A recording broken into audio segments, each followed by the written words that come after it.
where Sergeant Bell left off in last season was we wrapped up the Wheatley case as far as, getting him arrested and bringing him before a judge, him and his children, actually. So that was kind of a win for us. And then, unfortunately, one of my colleagues, Morales, he traded. He switched sides on us, and unfortunately, Bell had to shoot him, which was very heartbreaking.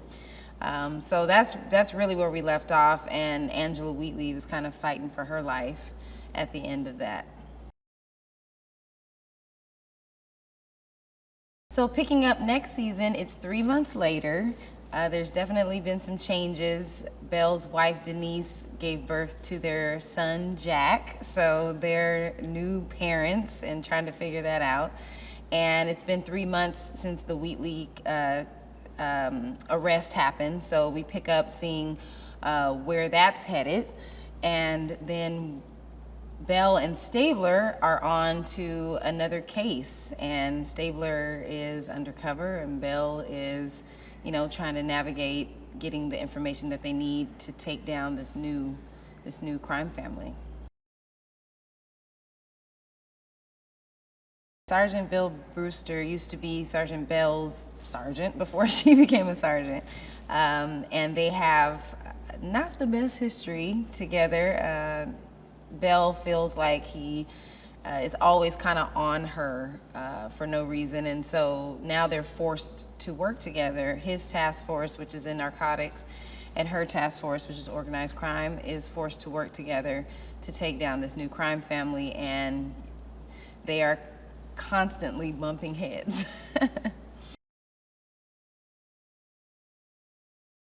I think Bell and Stabler work together really, really well. They have built a mutual respect for one another as colleagues.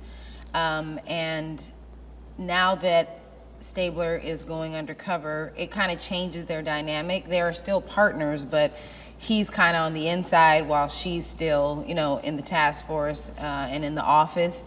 And, at the end of the day, she is still his boss. So there's definitely times in the season where they bump heads because, as you guys know, Bell already lost an undercover last season, so she's very, worried about making sure that Stabler stays safe and that she doesn't lose, another colleague on her watch.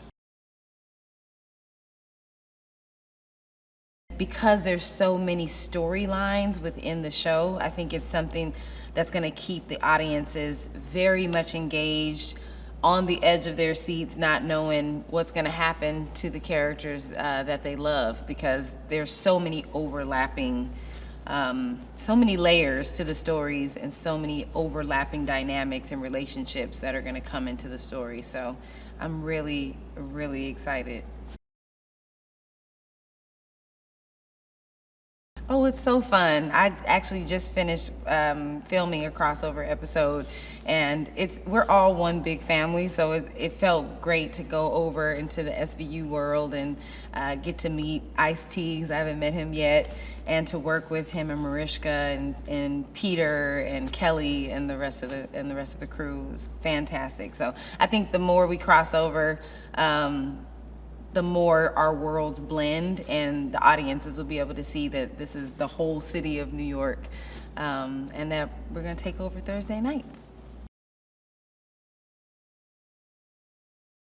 I think people keep coming back to watch Law and Order, whether it be SVU or organized crime, is because I think the characters that they're seeing are people that they know or people that they can relate to in some way. I know a lot of our viewers unfortunately have been victims of sex crimes and things like that, which I think really keeps them wanting to come back to watch SVU and see people receiving justice for the things that have happened to them. And I think with organized crime, there's so much in this world that we're unable to control, and so many things happening in this world. When you can see people that you can relate to, that you feel are good people who are trying to do good things and help people, I think it's something that you want to watch. our writers do an amazing a job of keeping the drama going to keep people to want to come back to see what's going to happen. And they write really flushed out characters where, like I said, it's people that you know, so they can relate to and root for, people like Belle and Denise to have, a child and a loving family.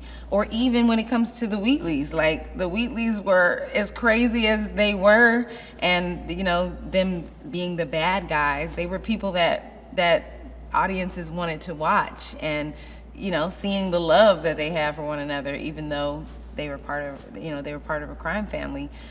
So yeah, I think we just have all the ingredients of good television.